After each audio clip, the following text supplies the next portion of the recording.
Effective immediately, all employees are expected to comply with revised dress code standards, as outlined in Section 14B of the updated HR Handbook. Failure to present a professional appearance, specifically regarding fabric choices that deviate from traditional weaves, may result in disciplinary action. That email hit inboxes at 7:03 a.m. on a rainy Monday, timestamped before Tiffany had even finished microwaving her crusty egg white frittata. The subject line: Sparkles, let's look our best, team. Sparkles with emojis. Tiffany's signature flair. Sarah read it twice, jaw tight, sipping her bitter black coffee in the corner cubicle near the copy room, the one with the flickering fluorescent light that made everything feel like a hostage video. Of course, she knew exactly who the message was aimed at. No one else in the entire compliance department wore charcoal gray wool pants from Brooks Brothers. Everyone else either showed up in ill-fitting khakis or resorted to those cheap Amazon pencil skirts that rode up like they had a vendetta. But Sarah dressed like she gave a damn. Quietly, professionally, and that made her a target. Tiffany, 31, HR manager, faux feminist tyrant in nude heels, had it out for Sarah ever since the day she discovered their salaries weren't as far apart as she'd thought. Brenda, her clipboard-toting minimie, had once loudly asked if Sarah's mature wardrobe was inspired by old FBI dramas. The laughter from that comment still echoed in the hallway sometimes, but Sarah hadn't blinked. She never did. That was her power. No theatrics, no eye rolls, just brutal, infuriating calm. She took the morning to do what she always did: real work. Scanning through contract stipulations from the Department of Defense, cross-referencing clearance schedules, and double-checking every data classification tag before pushing them into the internal system. It was invisible labor, thankless and absolutely essential. And she was damn good at it. Most people in that building didn't know what CUI stood for, let alone how to file it. Sarah had recently passed a months-long vetting process that would have turned a lesser soul inside out. Interviews, background checks, even a surprise home inspection, where two humorless men in government-issued trench coats asked about the frequency of her internet router resets. The reward: a slim, nearly unnoticeable badge embedded with a black-level security chip, the highest clearance issued by DSS for civilian contractors. She hadn't told anyone. Why would she? That kind of power didn't belong in the mouth of an office gossip like Brenda. The badge stayed tucked inside a reinforced leather case in her purse. Quiet, hidden, waiting. At 10:17 a.m., Tiffany walked by with her usual fanfare, heels clicking, perfume cloud choking the oxygen out of the hallway, and made a dramatic U-turn into Sarah's workspace. "Oh hey, Sarah," she said, drawing the words out like taffy. "Just wanted to check in. You had a chance to review the updated attire policy?" Sarah didn't look up. "I have. Nothing in there applies to me." Brenda materialized 2 seconds later as if conjured by mean girl sorcery. "It's just that we're really trying to create a unified aesthetic, she chirped, "and some of the older styles can send confusing messages." Sarah finally looked up. Confusing to whom? The Pentagon. Brenda's smile flickered. Tiffany smirked, "Just making sure we're all on the same page." After all, some people don't always realize when they're towing the line. "I don't tow lines," Sarah said flatly. "I write them." Section 16A of the Federal Compliance Brief trumps any HR memo. "But I'm sure you already knew that." Tiffany's cheeks tightened. She didn't respond. Just gave that fake little smile, the one that never reached her eyes, then turned and left in a puff of citrus-flavored hostility. Brenda scurried after her, whispering something that made them both cackle like they'd just pantsed the prom queen. Sarah returned to her screen, but something in her chest had shifted. The cold, familiar twitch of office sabotage. She'd felt it before. Back when a previous manager had forgotten to sign off on her promotion paperwork 3 years in a row, or when she was asked to train a junior analyst who was later promoted to lead over her. None of it shocked her anymore. The email, the emoji-laced threat hiding behind bureaucratic fluff, felt different. It was clumsy, emotional, reckless, which meant Tiffany was getting bold, and boldness from small minds was dangerous. Sarah glanced at her purse. The badge sat nestled between a bag of almonds and a portable charger, humming with silent authority. A digital fingerprint of trust from the most paranoid government on Earth. She hadn't earned it by being nice, earned it by knowing how to stay invisible, until visibility became a weapon. And now, it felt like someone was itching to make her visible. The sound of the coffee machine wheezing its last ounce of stale Colombian roast was almost a comfort, until Sarah caught the scent of something fouler than burned beans, vanilla body spray, and weaponized self-importance. Tiffany. Sarah had just reached for a plastic stirrer when she felt the room temperature drop 6 degrees. He didn't need to turn around. She knew that breathy exhale. "Oh wow," Tiffany cooed loudly enough for Brenda to hear from 3 cubicles down. "Sarah, those pants are interesting." Sarah blinked once. Slowly. The trousers were a tailored pair of slate gray mid-rise with a subtle herringbone pattern, so fine it might as well have been woven by ghosts. But in Tiffany's, court of law, fabric patterns were now apparently felony-level offenses. Tiffany circled her like a lioness that overdosed on LinkedIn affirmations. "I just wasn't sure if you'd gotten the update last week about textile conformity." Section 14B. "You did read the handbook, right?" Sarah took a slow sip of her coffee. "I edited the handbook. For grammar, 3 typos, by the way." Tiffany gave a shrill laugh and placed a hand on her hip. "We just want to be consistent across departments, that's all." "Those pants, all chic in a Downton Abbey sort of way, don't quite align with the traditional weave requirement." Behind her, Brenda had materialized like a wart. "It's about cohesion," she chirped, as if they were part of some high-fashion cult. "Team synergy starts with fabric integrity." Sarah turned toward them, coffee in hand, spine perfectly straight. "Is this a formal HR complaint?" Tiffany blinked. No, just a conversation, peer-to-peer, woman-to-woman." "Good," Sarah said, "because this woman's contract doesn't include conversations based on personal taste masquerading as policy." From the corner of her eye, she saw Mark, her direct supervisor, hovering awkwardly by the hallway. He clocked the scene, made eye contact with her, then promptly pivoted and vanished into the nearest stairwell like the coward he was. Not even a nod, not even a shrug. Just a gutless disappearing act. Tiffany took a step closer, voice lowered but still sugary. "All just trying to make sure we're seen as reliable professionals, especially with sensitive work coming up. High-level contracts and all that. Wouldn't want the wrong impression given." Ah, so she did know something was brewing, even if she didn't know what. The black badge hadn't gone unnoticed after all. Maybe she'd caught a glimpse. Maybe Brenda had snooped. Either way, the dress code wasn't about pants anymore. It was about control, about sending a message. "Wrong impression," Sarah said, leveling her gaze. "From whom? The Department of Defense? I think they care more about redacted files than pinstripes." Tiffany stiffened, the smile cracking ever so slightly. "We just have standards. You have obsessions," Sarah said calmly. "I have clearance." That landed like a punch. Tiffany opened her mouth to respond but found nothing clever to say. She gave a tight, performative shrug and walked off, not before glancing down at Sarah's trousers like they'd personally insulted her diploma from whatever HR boot camp she'd frothed her way through. The hallway buzzed again.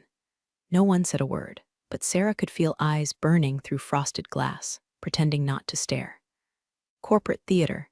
Everyone always claimed to hate drama until it came with front-row seats and bad coffee. She walked back to her desk in silence, each click of her heel carving a deeper line between restraint and rage. She didn't slam her keyboard. She didn't send a flaming email.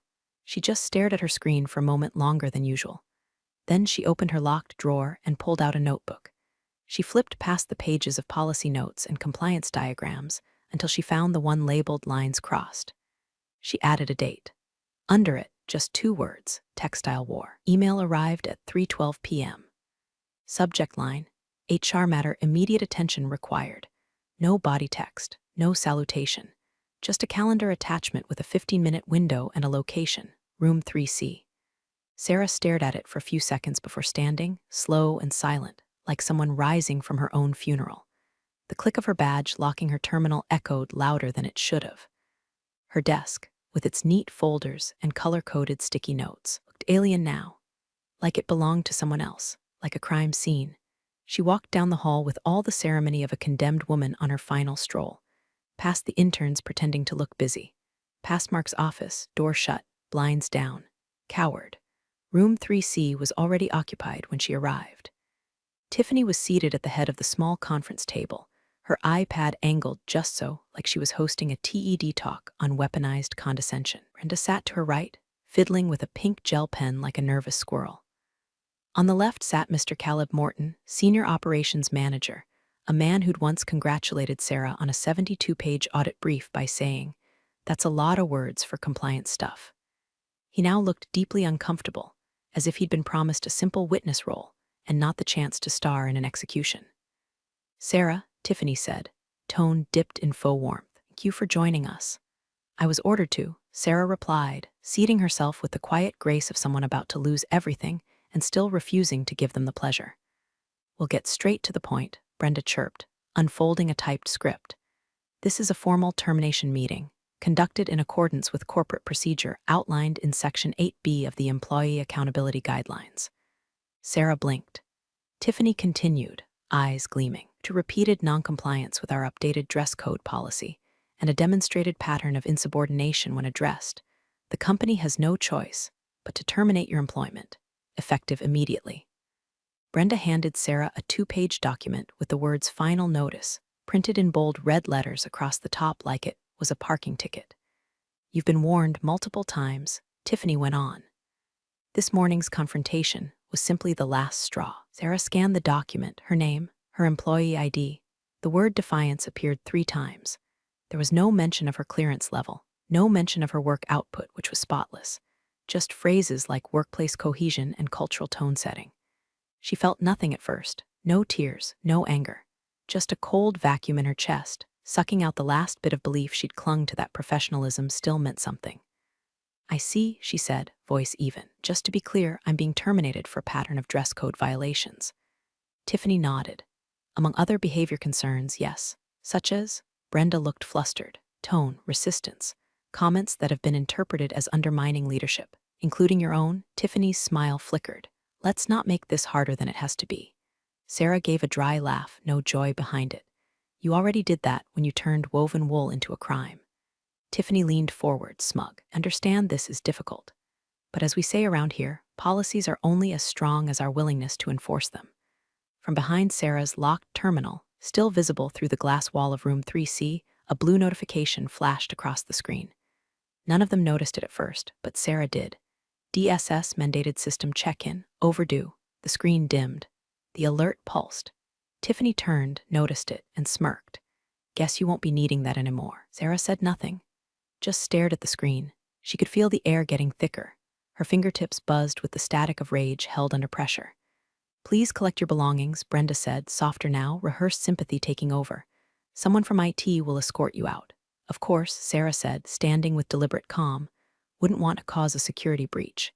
Tiffany laughed. "Don't be dramatic, Sarah." She didn't answer. She just turned toward the door. But before she left, she paused and glanced over her shoulder. "You just fired the only person in this building who knew how to keep your government contract from collapsing like a Dollar Tree lawn chair." 3 faces blinked at her. Blank, uncomprehending. Sarah smiled. "Enjoy your fabric integrity."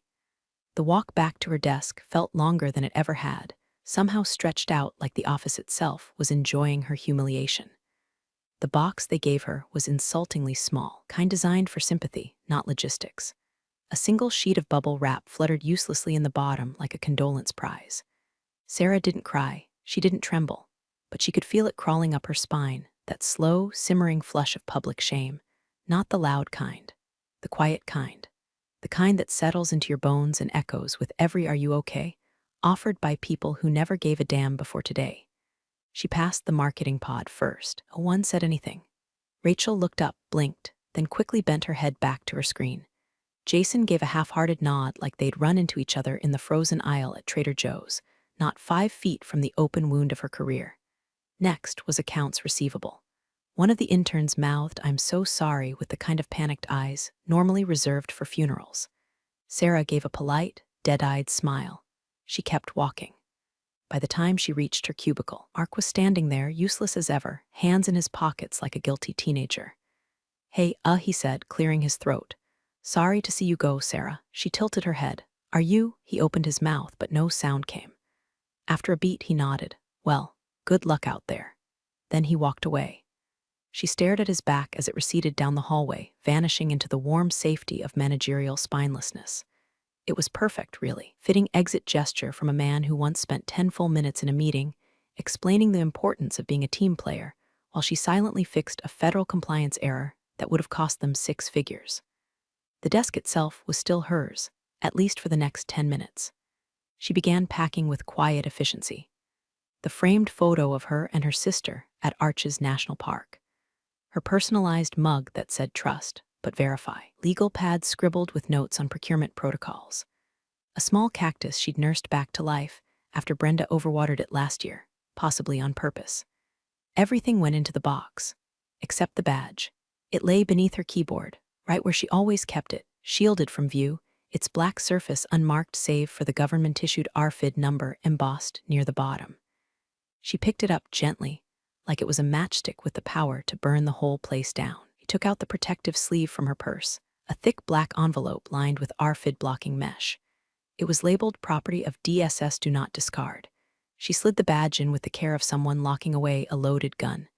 Tiffany had smirked at that screen alert, didn't even ask what it meant, didn't know what it could mean. Sarah zipped the bag and slung it over her shoulder. She looked around one last time, not at the people, but at the paper. The files, half-finished data logs still blinking on her screen. Each one a tiny thread holding together a $50 million contract. Threads she'd been stitching, alone, for months. Now frayed, now untended. She walked to the elevator. No one followed. At the front desk, IT was waiting. A thin man in a faded hoodie who couldn't meet her eyes handed her a sealed envelope. Final paycheck and Cobra info, he mumbled. Lovely, she said, dropping it into the box like garbage. The elevator doors opened. She stepped in, turned around. And as they closed, she watched the lobby shrink away. The glass walls, the fake smiles, the fake plants, the fake everything. She didn't cry, but deep in her stomach a new feeling was forming. Not grief, not even anger, resolve. Cold, clean, metallic. Something had just been set in motion. And nobody in that building had the clearance to see it coming. Sarah had just started peeling the sticker off her now useless employee badge when the glass doors whooshed open behind her with a gust of late afternoon wind and purpose. Not that distracted sort of entry you get with sales reps or interviewees fumbling with portfolios. No, this was military precision energy, the kind that turned heads without raising voices. He glanced up from the vinyl lobby chair just in time to see a man and a woman in matching dark suits step through like they'd been summoned by seismic instability. No logos on the briefcases, no name tags, but their posture said everything. These people were not here for onboarding. The man was tall, close-cropped hair, his tie so symmetrical it looked stenciled. The woman wore a severe bun and walked half a step ahead of him, scanning the room like she was casing it. Both wore slim lapel pins, black, circular, with the unmistakable eagle insignia encased in a silver ring. Her breath caught. DSS. Not tech compliance DSS. Not fun acronym DSS. No, this was the real thing, Defense Security Service. The ones who didn't knock unless protocols had been shredded, set on fire, and left smoldering in a corner cubicle next to the vending machine. Woman approached the reception desk without so much as a glance at the directory wall. We need to speak with Walter Phelps, head of security, and Brian Denning, your CEO. Immediately. Her tone was sharp but controlled, the kind of voice that skipped please and still wasn't rude, just dangerous. Reception stammered. They're both in meetings right now. Can I? The man leaned in. Not a request. Reception froze. Picked up the phone. Dialed something with the speed of someone who didn't want to be held responsible for what happened next. Sarah sat still, the envelope with her final paycheck crinkling in her lap. 1,000 things moved through her brain at once, payroll dates, severance math, the leftover yogurt still in her desk drawer, but they all burned away in the face of one searing realization. The system check-in, the badge deactivation, the overdue protocol. They had noticed. The government had noticed, which meant someone had finally opened the wrong file without authorization. Or maybe they'd tried to access the shared drive she'd partitioned off per DSS instruction. Maybe Tiffany, in her infinite genius, had signed the offboarding checklist without running a security wipe. Whatever the trigger was, it didn't matter now. It was happening. Her fingers trembled slightly as she adjusted the strap on her purse. She kept her head down, feigning disinterest, but her ears were locked in. Receptionist hung up. They'll be down in just a minute. The woman nodded. The man's eyes swept the room. They landed briefly on Sarah, lingered for half a second, then moved on. He didn't recognize her. Not yet. Sarah exhaled carefully. Inside her chest, something old and buried cracked open, a jolt of adrenaline fused to grim satisfaction. She wasn't crazy. She wasn't petty. She hadn't just lost her job over a pair of pants, been terminated in violation of a federal security contract, and now the adults had arrived. The lobby grew quieter, like the walls themselves were holding their breath. Two marketing girls emerged from the elevator, giggling about some slack thread, then fell silent when they caught sight of the suits. One of them mouthed shit and pivoted back inside. Sarah sat still, composed. But deep down, her world had tilted. Not backward, forward. In the gravity of that slow-motion shift, the humiliation of the past hour was burning off like mist under a blowtorch. They didn't know what they'd done, but they were about to. The elevator dinged. A fast one, executive override. Sarah didn't have to look up to know who would step out. She could already hear it, the tight clack of heels trying too hard not to sound frantic. Tiffany, flanked by Brenda, whose clipboard was missing for the first time in recorded office history. Tiffany's steps were stiff, mechanical. Her usual posture, chin high, jaw set like a pageant queen at war, had vanished. Her face was pale. Not tired, not stressed. Pale. As in blood vacated, horror vacuumed, what have I done kind of pale. They didn't acknowledge Sarah as they passed. Couldn't. Tiffany's eyes flicked toward her for half a second, landed, and immediately recoiled like they'd touched a live wire. Sarah didn't move. She didn't blink. She just sipped the lukewarm coffee she'd been nursing since her own walk of shame, now watching as the shame boomeranged back at warp speed. The conference room door clicked open behind them. "Miss Henderson," came Agent Rossi's voice, cool and unhurried. Tiffany turned so fast her badge lanyard whipped sideways. "Why, yes? Inside. Now." Tiffany obeyed. Brenda wasn't invited. She wilted back to the hallway like a ghost denied entry to the underworld.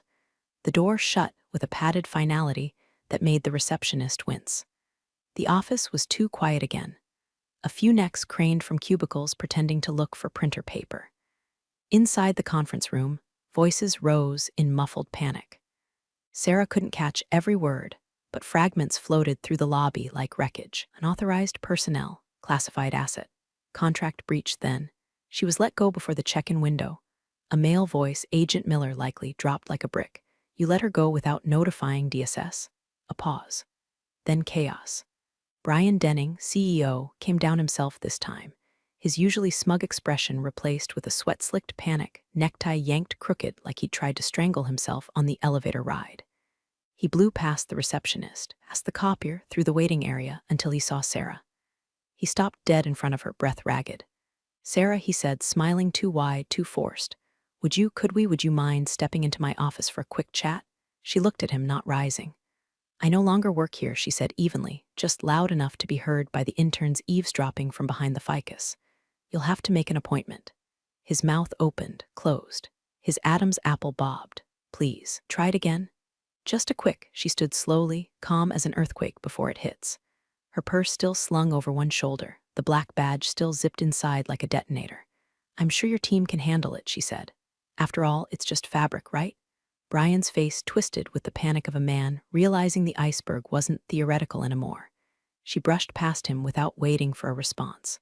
Behind her, the conference room door opened again. Tiffany stepped out, visibly shaking. Her mouth moved toward some defense, some excuse, some gasp of HR doublespeak. But Sarah didn't give her the audience. She kept walking. She didn't look back, not because she didn't want to see their faces, but because she already had, and they looked exactly like justice. Sarah had just made it to the lobby's glass exit doors when the unmistakable sound of polished shoes on tile stopped her cold. Not the scamper of interns, not the desperate shuffle of Brenda in kitten heels. No, these footsteps had weight, authority, purpose. She turned just as Agents Miller and Rossi approached her from behind. "Miss Givens?" Agent Rossi asked, her tone clipped but respectful. Sarah raised an eyebrow, half turning. "Still am, unless you'd like to revoke that too." Agent Miller gave the faintest smile. "We understand today's events were unexpected. We'd like a moment of your time." Behind them, elevator pinged again. The doors parted to reveal Brian Denning, breathless, followed by Tiffany, eyes red, makeup streaked, the fresh face of corporate comeuppance. They froze in place like two children watching the principal hand their report cards to the police. "Of course," Sarah said, straightening her purse strap. "Let's talk." The agents flanked her, one on each side, walking her back toward the conference area, not into the room where the execs had been spiraling minutes earlier. Instead, they paused near the reception area where everyone could see. The message was clear. She wasn't being taken anywhere. They were speaking with her, voluntarily, respectfully. "Miss Givens," Agent Miller began, "we're reviewing the clearance oversight and response protocol related to your termination. Your record with DSS is clean. Pristine, in fact. Your work on the encrypted data handling back in Q1, that flagged positive attention." Rossi nodded. "We have questions, of course, but primarily we want your cooperation with the next phase. The contract still exists. The mission hasn't changed, but the contractor might." Sarah took a breath. Cold, heavy clarity was beginning to settle in her bones. This was the moment everything turned. She glanced sideways. Brian Denning was standing near the ficus, sweat soaking through his dress shirt like a Rorschach test of regret. Tiffany looked like she might faint. Brenda had vanished, probably dissolved into her clipboard. Brian stepped forward, voice trembling with the urgency of a man watching his career circling the drain. "Sarah, Miss Givens, look, let's be reasonable. Obviously, things were mishandled, on both sides. I'd like to formally offer you your position back." She didn't respond. "And a raise," he added quickly. 10%. No, 15, full reinstatement, senior title. "We'll put it in writing right now." Everyone in the lobby froze. The receptionist stopped typing. A junior exec paused halfway through her vape outside the window. Even the ficus looked offended. Sarah tilted her head, eyes calm and merciless. "The salary you could afford," she said, "wouldn't cover the therapy required to forget working for you." Dead silence. Brian's mouth opened like he might object, but nothing came out. He turned back to the agents. "Where would you like to talk?" Agent Rossi gave a small nod. "We have a field office across town, but no rush. You're not under review. We're simply inviting you to help fix what they broke." Sarah smirked, finally allowing herself the pleasure of it. They broke a lot. Agent Miller held the door open for her. As she walked out between the agents, past the stunned faces, the frozen fear, and the now irrelevant org chart, Sarah felt the last trace of humiliation drain from her blood like poison being drawn from a wound. She wasn't rehired. She'd been upgraded. They hadn't made it 3 steps toward the parking lot when Agent Miller's phone buzzed. He stopped mid-stride, checked the screen, and muttered, "1 minute." His voice didn't change, but Sarah saw the flicker of something new in his eyes, confirmation. The kind that comes at the end of a long string of escalated red flags. Turned on his heel and walked back into the building, motioning for Agent Rossi to stay with Sarah. "Won't take long." Inside, chaos had settled into that eerie corporate silence, the kind that happens after a fire alarm, where everyone pretends to work but only stares at Slack, waiting for disaster to bloom. Sarah didn't follow, but she could see through the glass. Agent Miller didn't knock. He walked straight past reception, past the panic-stricken executive assistant, into the fishbowl conference room like he owned it. Brian Denning stood there, hands on his hips, trying to maintain the posture of a man still in control of something. Miller dropped a single manila folder onto the glass table. The conversation started low, clipped. Brian's jaw moved faster than his words. Tiffany hovered behind him like a ghost tied to the scene of her own crime. Then Miller opened the folder. From outside, Sarah watched it all in quiet, razor-sharp focus. Brian leaned forward, his face changed. The kind of change that doesn't happen gradually, it snaps. First denial, then recognition, then devastation. He sat down hard like someone had knocked the spine out of him. Tiffany took 1 step back, then another, until her back hit the glass wall. Agent Miller's voice was no longer low. It carried mishandling of a cleared federal asset, irreversible chain of internal security violations, no less than 6 failed protocols, all signed off by your HR department. Brian stood up again, trembling. "There's got to be some fix, a clause, a workaround. This contract is our lifeline." Miller didn't flinch. "Your eligibility for the $50 million federal contract is now void. The breach triggered a full DSS audit. Your company is being placed under review, effective immediately." Silence. Then, older Miss Tiffany Hastings has been flagged as the origin point of the breach. Her credentials are now invalid. Expect formal communication by the end of the day. That landed like a sniper shot. Tiffany collapsed into the nearest chair, blinking like she'd just been yanked out of a dream. Sarah saw her lips form the word "how," but no one answered. The door hissed open, and Agent Miller stepped back out. Sarah raised an eyebrow. "All good," he nodded once. "Been notified?" A few paces behind him, Brian stepped into view. Deflated, sweating, eyes hollow. He looked at Sarah like she held the detonator, because in a way she had, and she hadn't even pressed the button. He opened his mouth, but nothing came out. Tiffany followed a second later, mascara streaking like prison bars down her face. She wouldn't look directly at Sarah. Couldn't. Sarah didn't gloat. She didn't smile. She just stared. This wasn't satisfaction. This wasn't revenge. It was something cleaner, something colder, like watching a ship sink that should have never been seaworthy to begin with. The building behind her was still standing, but the world inside it had collapsed. The glass doors sighed, shut behind her one last time. No box in her hands, no cardboard trophy of corporate exile. Just her purse, her badge, and the scent of scorched ego wafting from the building like smoke from a controlled demolition. Air outside hit different now, sharper, cleaner, charged with the static hum of something not yet written. Sarah stood for a moment on the concrete landing, watching the clouds break apart overhead like even the sky had decided the day had earned a little theater. Agent Rossi caught up a few paces behind her, heels clicking with casual authority. "You handled that well," she said. "I handled that quietly," Sarah replied. "There's a difference." Rossi smiled, kind that actually meant something. She reached into her coat and pulled out a simple, cream-colored business card. No title. Just a name, a direct number, and a discreet DSS seal pressed into the paper like a watermark from Olympus.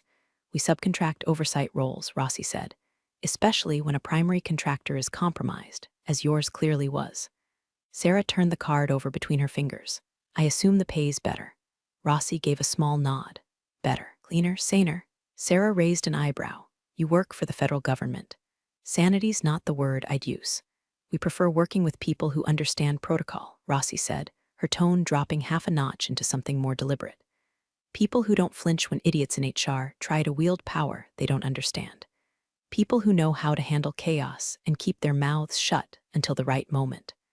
A pause. "Then the government still needs this project to happen, Sarah. The file doesn't go away just because the contractor self-destructed.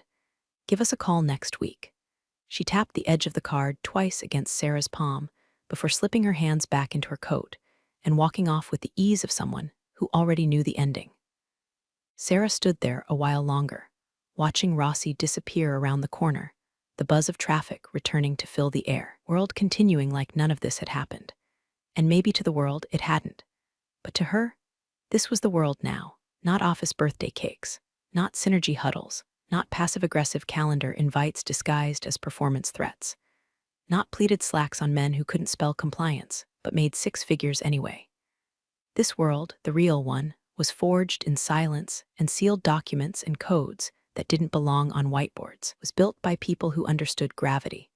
And finally, she wasn't just floating in it, she was anchored. Sarah slid the card into the same pocket that held her badge. Then she walked to her car. No glance back, no slow motion goodbye. Just sunlight, metal, and the strange comfort of knowing the house had burned down, and she was the only one who walked out without a single blister. Let them rebuild. Let them scramble. Let them wonder how she's sleeping at night. Spoiler, like a goddamn diplomat. Thanks for joining the fun, you office survivors. Subscribe for more switch-flicking drama. Let's make your former coworkers sweat.